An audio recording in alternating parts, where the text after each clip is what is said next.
देश के कई बड़े शहर, टूरिस्ट प्लेसेस, रेलवे स्टेशंस और दूसरे जगहों पे आपको मीटर्ड ऑटोज देखने तो मिलती है, लेकिन वहाँ पे मीटर का इस्तेमाल होते हुए नजर नहीं आता।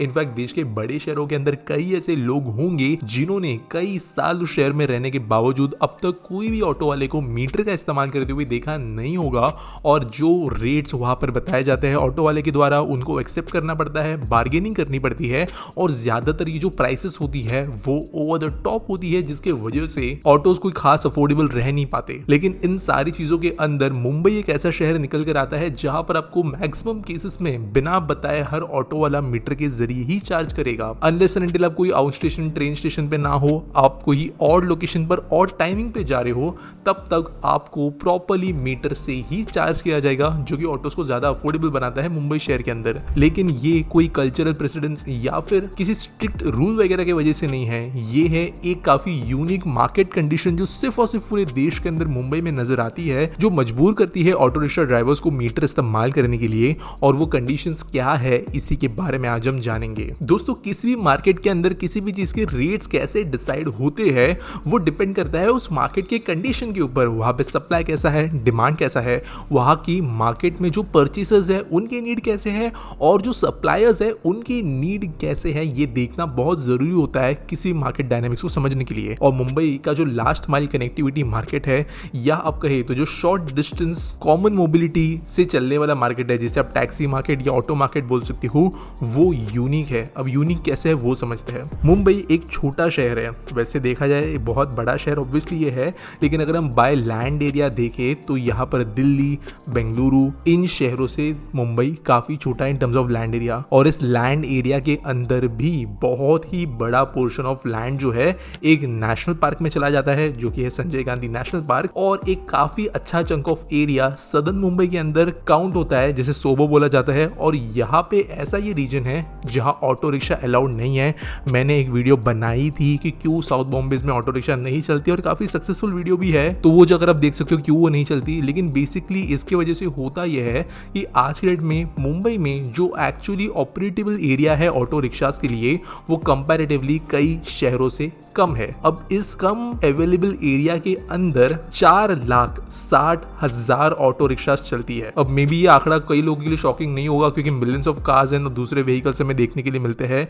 लेकिन ये आंकड़ा कॉन्टेक्स्ट में तब समझ आएगा जब आपको पता चलेगा कि बेंगलोर के अंदर अराउंड 1.46 लाख ऑटोज ही है, जबकि दिल्ली के अंदर 75,000 ऑटो रिक्शास और 27,000 टैक्सीज के साथ साथ 10,000 के आसपास ई रिक्शास है। यानी इंडिया के अंदर मुंबई के बाद में दिल्ली सेकंड रैंक पे आता है terms of auto rickshaws and taxis, लेकिन वो आंकड़ा भी ऑलमोस्ट 4 गुना कम है मुंबई से, जिसके वजह से ऑटो रिक्शास की संख्या मुंबई में बहुत ही ज्यादा है। और अगर आप में से कई लोगों ने मुंबई में विजिट किया होगा फर्स्ट टाइम, तो ये बात ऑब्जर्व की होगी कि यहाँ पर बहुत ही ज्यादा ऑटो रिक्शास है। और इनफैक्ट मुंबई उन अकेले शहरों में से एक होगा जहां पर आप ऑटो रिक्शास को यूज करके कहीं भी जा सकते हो, चाहे वो कोई 5 स्टार होटल ही क्यों ना हो, क्योंकि उनकी संख्या ही बहुत ज्यादा है। अब जब ये छोटा लैंड एरिया और नंबर ऑफ ऑटो रिक्शास का बहुत ज्यादा होना साथ में आता है, तो ये एक ऐसा मार्केट डायनामिक क्रिएट करता है जहां पर बहुत ज्यादा कंपटीशन है पैसेंजर्स को सर्व करने के लिए। और ये मार्केट डायनामिक्स ऑटोमेटिकली नहीं बना, एक जनरल रूल होता है हर शहर के अंदर कि कितने ऑटो रिक्शा परमिट देने चाहिए। लेकिन अनफॉर्चुनेटली कहे या फॉर्चुनेटली कहे, मुंबई के अंदर डायनामिक्स ऐसा रहा है कि ऑटो रिक्शा के अंदर परमिट नंबर के लॉज होने के बावजूद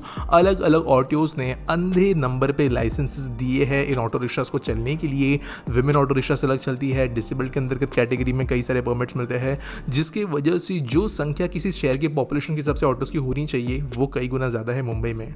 अब ये कंपटीशन तो बढ़ गया, जिसके वजह से ड्राइवर्स जो है इजीली आउट कम्पीट हो जाते हैं। यहाँ पे बेसिकली प्राइस बेस्ड कार्टेल बनाना मुश्किल है, क्योंकि संख्या लोगों की बहुत ज्यादा है जो दूसरे पैसेंजर्स को सर्व जरूर करेंगे। फॉर एग्जाम्पल, अगर आप किसी ऐसे जगह पे जाएंगे, रोड पे ऑटो रोकेंगे और कोई ऑटो वाला अगर डिमांड करता है 300 रुपीज कहीं पे जाने के लिए, तो बहुत ईजिली होता है वहां पे पैसेंजर को मना कर देने के लिए, क्योंकि विद इन सेकंड्स वहां पे दूसरी मिल जाएगी। वो कम प्राइस अगर ऑफर करता है तो वहां पे वो जा सकता है। लेकिन ये चीज बढ़ते जाती है कई सारे ऑटोज होने की वजह से, जो कि ओवरऑल अगर फिक्स प्राइसेस की भी बात करें तो उसको भी बहुत नीचे खींच ले आती है। और ये एक लेवल पे इतनी नीचे खींच जाती है कि मीटर ज्यादा अफोर्डेबल बनने लगते हैं। और मीटर इसलिए ज्यादा अफोर्डेबल बनने लगते हैं क्योंकि ज्यादातर जो ट्रिप्स स्पेशली मुंबई जैसे शहरों के अंदर ऑटो रिक्शा से होती है वो बहुत शॉर्ट ट्रिप्स होती है। मुंबई का लोकल ट्रेन नेटवर्क जो है नॉर्थ साउथ को इजीली कनेक्ट करता है, जिसकी वजह से अगर मोर देन 5-6 किलोमीटर का डिस्टेंस है तो ट्रेन से ज्यादा बेटर ऑप्शन निकल कर आता है ऑटोज के बदले। और इसकी वजह से जो लंबे किराए होते हैं 500-600 रुपए वाले,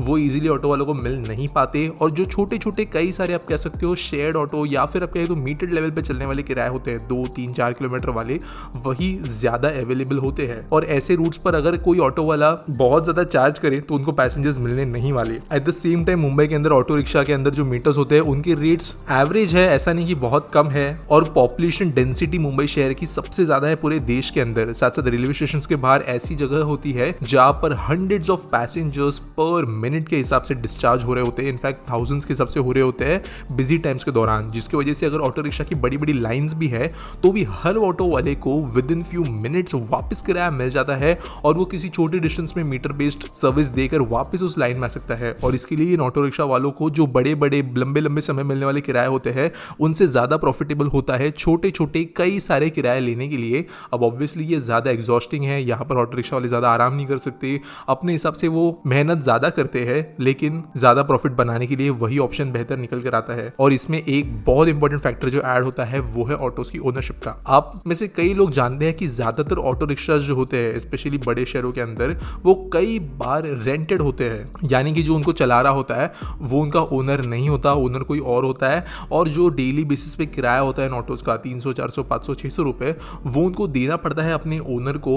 और उसके बाद में जो पैसा बचेगा फ्यूल वगैरह निकाल के वो उनका प्रॉफिट निकल कर आता है। और मुंबई के अंदर ऑटो रिक्शास को रखना एक काइंड ऑफ बड़ा बिजनेस बन गया है कई लोगों के लिए। कोई लोग अगर करोड़ों में भी साल में कमा रहे हो तो वो 8-10 ऑटो खरीद के रखते हैं जिनको रेंट पे दिया जा सकता है और वो प्रॉफिटेबल बिजनेस वेंचर निकल कर आते हैं। जिसकी वजह से ज्यादातर ऑटो जो मुंबई में चल रहे हैं आज के डेट पर वो ओनर और ड्राइवर बेसिस पे चलते हैं। इनफैक्ट ऑटोज के पीछे आपको कई बार ऐसे पेपर्स भी नजर आएंगे जहां पर ओनर ड्राइवर आइडेंटिटी मेंशन की होती है सेफ्टी रीजंस की वजह से।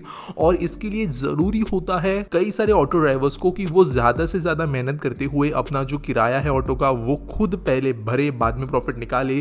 और जैसे मैंने पहले बताया कि शॉर्ट एंड मीटर्ड रूट्स उनके लिए ज्यादा प्रॉफिटेबल होते हैं, जिसके वजह से वो उस टाइप से किराए बनाना या पैसेंजर्स को ट्रांसपोर्ट करना प्रेफर करते हैं, ना कि लंबे समय वेट करने से। क्योंकि मुंबई के अंदर अगर ज्यादातर ऑटो वाले बहुत लंबे किराए लेने के लिए या फिर आप कहे तो आउटरीजियस प्राइस चार्ज करने जाए जिसके लिए उनको 1-2 घंटा वेट करना पड़े, तो वो दिन भर में उतना पैसा नहीं कमा पाएंगे जितना जनरली उनको कमाया जाना चाहिए। छोटे शहरों के अंदर जहाँ पर ऑटो रिक्शास के अंदर किराया मिलता नहीं है, 15-20 मिनट में कोई एक पैसेंजर आता है, वैसे जगहों पर ये चीज़ें चल सकती है। लेकिन एक हाईली पॉपुलेटेड शहर के अंदर जहाँ पर पैसेंजर्स का फ्लो कंटिन्यूस है वहाँ पर ये स्ट्रैटेजी काम नहीं आ पाएगी। और साथ साथ मुंबई के जो ऑटो यूनियंस है वो भी इस चीज़ को सपोर्ट करते हैं। हालांकि मीटर के अंदर जो रेट्स है उनके मैनिपुलेशन के अंदर या कहे तो उनको फिक्स करवाने के अंदर बहुत बड़ा इनका भी योगदान होता है, लेकिन करेंटली ये यूनियंस भी स्ट्रांगली ऑटो रिक्शास को मीटर के साथ में चलने के लिए एनकरेज करती है, जिसका वजह से मेजोरिटी लोग जो है ऑटोस का इस्तेमाल करते हैं। और साथ साथ अब ये ऐसा नहीं है कि सब परफेक्ट है। मुंबई के अंदर ऑलमोस्ट 40-60% ऑटोस के अंदर जो मीटर्स है वो टैम्पर्ड होते हैं ऐसा कहा जाता है, जिसका वजह से प्राइसेस थोड़ी ज्यादा देखने के लिए मिलती है। कई केसेस में आपको बोला जाएगा कि आपको फिक्स प्राइस या मीटर प्लस कुछ प्राइस देना पड़ेगा, क्योंकि अगर वहाँ का ऐसा लोकेशन है जहाँ से रिटर्न रेंट नहीं मिलता या फिर कोई दिक्कत दूसरे ऑटो वाले को होती है तो वहाँ पे वो इशू निकल कर आता है, जिसकी वजह से चीजें परफेक्ट नहीं है। लेकिन अगर इन कंक्लूजन कहे तो यहाँ का मार्केट डायनामिक्स, बहुत ज्यादा संख्या में ऑटो होना, पैसेंजर्स का ज्यादातर छोटे डिस्टेंस में ट्रैवल करना लेकिन लंबे डिस्टेंसेस में, ये सारी चीजें मिलकर कंबाइन होकर मुंबई के ऑटो वालों के लिए ज्यादा प्रॉफिटेबल बिजनेस बनाता है मीटर्ड ऑटो चलाने का। और ऑब्वियसली पैसा ही इन दी एंड कोई भी डिसीजन बनाने के लिए जरूरी होता है। उम्मीद करता हूं आपको वीडियो अच्छी लगी होगी। आप लाइक जरूर करना क्योंकि हमारे चैनल को इससे सपोर्ट मिलता है और यूट्यूब भी इसे उसके बाद में ज्यादा प्रमोट करता है। हमारे चैनल के लिए नोटिफिकेशंस भी ऑन करना, टॉपिक सजेस्ट आप कर सकते हो कमेंट्स में, और मिलेंगे अगले वीडियो में।